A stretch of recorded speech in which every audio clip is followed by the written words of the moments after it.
Welcome to your Daily Detroit for Monday, August 12th, 2019. I'm Jer Stays.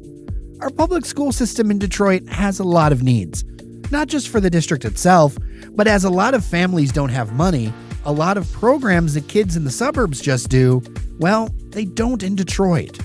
Here's some context as to why. The median household income in the city of Detroit is less than $30,000 a year. Statewide, it's nearly $55,000. So it's not just about what the district itself gets per student in state funding, but the impact of poverty on families and educational outcomes. Mix that all with the other challenges big city districts have here in Detroit and around the country, and well, there's a lot to deal with. So my conversation today is with Pamela Moore.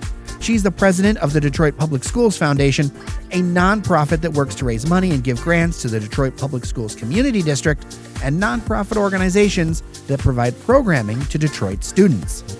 And then, well, I'll tell you about a few things to know around town. All of that's right after this. Daily Detroit is brought to you in part by Lawrence Tech. Traditional four-year students love Lawrence Technological University's thriving campus life, but LTU has always met non-traditional students' needs too. Lawrence Tech offers over 100 degree and certificate programs that can get adult students started or back on track, and most classes are conveniently offered evenings at LTU's beautiful Southfield campus or online. So you can balance your social, family, and work life even while you power up your career. Find out more at ltu.edu. We'll have a link in the show notes. With me is Pamela Moore. She is the president and CEO of the Detroit Public Schools Foundation, and they're playing a very important role in bridging some of the gaps that are happening in Detroit. Pamela, welcome to Daily Detroit. Thank you, Jeremiah. Glad to be here. A lot of people have a lot of misconceptions or pre-notions about how schools in Detroit work, but there's actually a lot of gaps that a foundation like yours kinds of fill. Can you kind of set the table around that? Yeah, that's very true. So the public funding, the Title I funding, the federal funds that come into school districts and the formulas that are used just are not adequate for our school district. We have 50,000 young people in Detroit Public Schools Community District.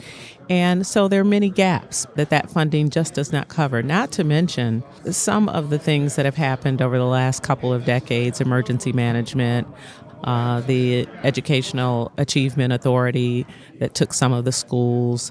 The goal was to make them higher performing schools. We ended up getting those schools back.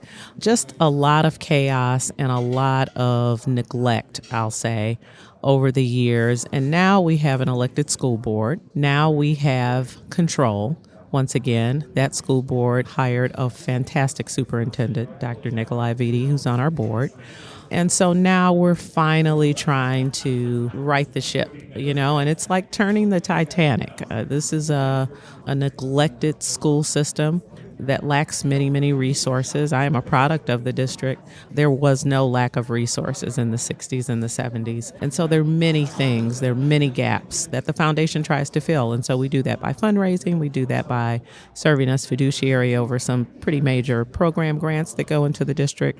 And so we try to fill those gaps, and we stay very close to the district. We have Dr. Vitti and Alicia Merriweather on our board, as well as Angelique Peterson-Mayberry, who is on the elected school board. They sit on our foundation board. So again, our priorities are in alignment. We know day to day what's going on, where the gaps are, and we try to fill those gaps. So let's talk about those gaps for just a second, because I think a lot of people don't realize when it comes to school funding, a lot of those dollars are actually tied up and directed at very specific things. Like when a school district gets an allotment of money, very rarely can they use it on whatever they need to use it on. So just quickly, what are a couple of the gaps that a foundation can fill that funding just can't? Yeah, so here's a big one. Every year for the last couple of years, we've had Professional Development Day. That's 3,500 educators that go to Cobo Hall and have a day of professional development where they earn credentials. We have new curriculum, so these educators need to be kept abreast of all of the new academic materials and curriculum that have been implemented in the last year or so. That's not budgeted. Scholarships for our students. That's not budgeted. We raise money every year to give away those scholarships. Teacher recognitions. We have a camp, Camp Burt Shirley. It's in Gregory, Michigan, about an hour and a half away. We have a big capital campaign going on. We need roofs for the cabins. It's a STEM camp right now. We just program over the summer, but it's part of that whole child focus. We need instruments for the music programs. We need materials for classrooms. Technology is a big one. We lack the kind of technology that the suburban schools just kind of probably take for granted. We need a tablet for every student. We need whiteboards in classrooms, cybersecurity software. So a lot of the IT gaps are being assessed right now, and we'll have a really comprehensive list soon. But those are just a few of the items. Competitions. A lot of times our children enter competitions. We have robotics teams, chess teams. They make it to the finals, and maybe those finals are out of state. There's no money for transportation and registration fees. And so the district comes to the foundation for these kind of unforeseen emergencies, and we like to be prepared and able to fund those. It's funny because we talked about just a few things, but it's still a really big list. I think people don't realize that when you talk about suburban school districts, there's actually quite a few suburban school districts that have foundations. And so if a district like Grosse Pointe can have a foundation, why can't a district like Detroit have a foundation where you also have other gaps that I think people don't realize in institutional inequality as well, right? When you have a household that's making, on average in the city of Detroit, I think it's $28,000, $29,000, somewhere in there, versus a household that's making $100,000. There are certain things that parents can afford to make up for, whereas in Detroit, that money is not there. That is correct. So we focus on basic needs, something we used to, I think, whisper about. We have a large homeless population. Housing insecurity is a big issue. Food insecurity is a big issue. More than half of our students are from low-income families. And so with that comes into the classroom. Dr. Vitti always says, we're not going to use poverty as an excuse, but we have to be aware of the effects of poverty. And so basic needs. Our children have to have uniforms to come to school. Some families can't afford 3 or 4 sets of uniforms to rotate through the week. And we have washers and dryers in the schools, so that oftentimes we have parent volunteers who are washing clothes. I mean, these are things that just didn't exist when I was a student. So we are looking for the community to really understand. We get grants from philanthropic foundations, corporations all the time for programs. It's that unrestricted money that we are really focused on and need just the average individual to donate, so that we can fill some of these gaps that we don't talk about out loud. Uniforms, basic needs. We always are concerned when children are not in school. They may not be eating 3 square meals a day. We know that. We know over the summer months that we need to try to get food to families. We have a whole parent engagement grant from the Kellogg Foundation that focuses on that caregiver, whoever that is. Could be a parent, could be a grandparent. What is the income in the household? Is the household stable? Is that child stable? Is that family stable? And how can we help and maybe connect them to social services or resources that they may need? So the list is very, very long. It's academics as well as music, art, physical education, and those basic needs. One of the things that strikes me about all of this is that this has a lot of knock-on effects. Your career has been spent in a lot of ways, because you're here with the foundation now, but you also worked on the employment side, trying to get people into jobs.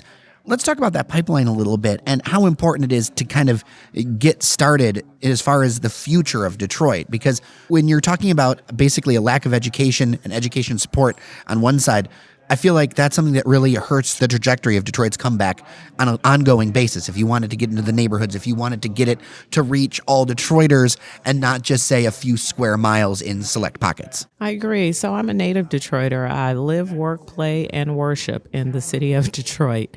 I have watched this city go from a thriving city full of residents, good economy, we were 4th, 5th in the nation, to a city of about 700,000. About a third of the city is vacant, and we struggle with finding the talent that these new businesses need. And you're right, I came from workforce development, and I always say that was kind of the back end, and now I'm on the front end. And so these young people are the talent pipeline. You have these businesses that are coming into the city with opportunities for a certain skill set. And are we teaching our children what those skills are that are in demand and what those industries are that are in demand? So a big focus this year, it started last year, are on our new career academies. Every high school is going to have several pathways and very specific career-focused areas that students can pick and choose. You know, it's very rare that you go to the school in your neighborhood anymore. So now families will get to sit down, say in middle school, and look at what the offerings are at every high school, determine what that child is really interested in, and then go to that high school that has that career pathway. And within those academies, you're going to have work-based learning, opportunities for job shadowing, mentorships, internships, getting that summer job with the city's Grow Detroit's Young Talent program, getting your feet wet, really understanding what it is to have a job. We have to prepare our young people, especially in high school, so that when they step out the door, they are ready for college and career. And so that is a new focus. I think it's a very important focus. We just heard the mayor talk about the jobs coming for FCA. We have to have our young people prepared when they step out the door upon graduation to hopefully go to post-secondary education. But if not, because many of our families, they need the children to work. So if they go to work, they have skills that are relevant and skills that are, being sought by these new businesses in the city. One of the things I think about when people are really excited about Detroit's comeback, I like to push people to do things beyond get the t-shirt, right? I love Detroit t-shirts. I've got a bunch in there, I've got a bunch in the closet, but there's a lot more to Detroit's comeback than wearing the t-shirt. So what are some of the ways that people can get involved in what you're doing to support what's happening and push this forward? Come to our website, dpsfdn.org. Check out who we are, what we do. We have a track record of being very good stewards of donations and of those grants that we oversee. We are a separate 501c3, so you get the tax benefit if you give us a donation. And again, your small donation will help plug some of these gaps. And that's how you plug in. You can also learn by coming to our website or any of our social media platforms. You can just learn about what the priority areas are, and I'll just mention them quickly. It's literacy and early learning, it's STEAM, its career pathways, and its experiences beyond the classroom. And so that's where we focus. We're small, but we're agile. We pay bills quickly, but we can get you plugged in quickly. We can tell you about scholarship opportunities, and you can pick maybe what you want to support. But right now, we're just looking for that small donation from everyone who cares about the young people in the city of Detroit. And I think we all need to care about these 50,000 young people who are matriculating through, and just they have big dreams. They have big hopes, just like I did. And I want them to have the opportunities just like I did. So before I let you go, here are a few more stories you should know around town. I-75 is becoming an even bigger pain to deal with. Road work started from 8 Mile to 11 Mile on Sunday night, and that's going to run through 2023. A pair of lanes will be closed, as well as some key ramps, including westbound I-696 to southbound I-75, southbound 75 to 8 Mile and 9 Mile roads, and the 9 Mile entrance ramp to southbound 75. That's going to heavily impact the suburbs of Hazel Park, Royal Oak, Ferndale, and Madison Heights. Next year, all I-75 traffic in the 3 Mile zone will move to the southbound side of the freeway. And yes, there will only be 2 lanes in either direction, as this is a complete reconstruction from bridges to barriers. So if you say live along Woodward and are trying to go to work downtown, or maybe the other way, maybe consider an alternate route, or a smart fast bus pass. Speaking of buses, the Detroit Department of Transportation is considering adding a route to the city's west side in November. It would be called the 26 Junction Line, and it runs 7 days a week in an L from McGraw in Michigan, then down Junction to the Southwest Public Safety Center near Fort and Clark Streets. So as I record the show, the legendary Gold Dollar is being demolished down the street. We've talked about it a couple times as a place Jack White got his start, among many others in the music scene in the late 90s. The abandoned rock bar on Cass near Peterborough recently burned under questionable circumstances. There's no word if it'll become a landscaped, fenced, lit parking lot like many other spots the Ilitch family owns in the neighborhood. A quick bite of food news. The Freep reports that popular noodle shop Ema is opening another location, this time on the Wayne State campus at Warren and Cass. They currently have shops in Detroit's Corktown and Madison Heights. I'll put a link in the show notes. And I'm closing the show with some news. Add sheep to the list of animals caught on video around town. Over the weekend, Instagram user Kilo2Cups recorded a sheep running near Van Dyke and Harper on Detroit's east side. In recent years, there's been a kangaroo on the loose, a tiger in the Packard plant, a goat on a bus, a steer who made a run for it in Eastern Market, a servo cat, and well, I am fully sure I'm missing some others. But I mean, on my own dog walks, we sometimes have run into chickens. It's so normal, I just never thought to take the video. So at least for today, that'll do it for your Daily Detroit. Thank you for listening, and thanks to our Patreon members who make this show possible at dailydetroit.com/join. For just a few bucks a month, it helps keep this independent media project going. For the rest of the podcast family, I'm Jer Stays. Take care of each other, and we'll see you around Detroit. You're listening to the Podcast Detroit Network. Visit www.podcastdetroit.com for more information.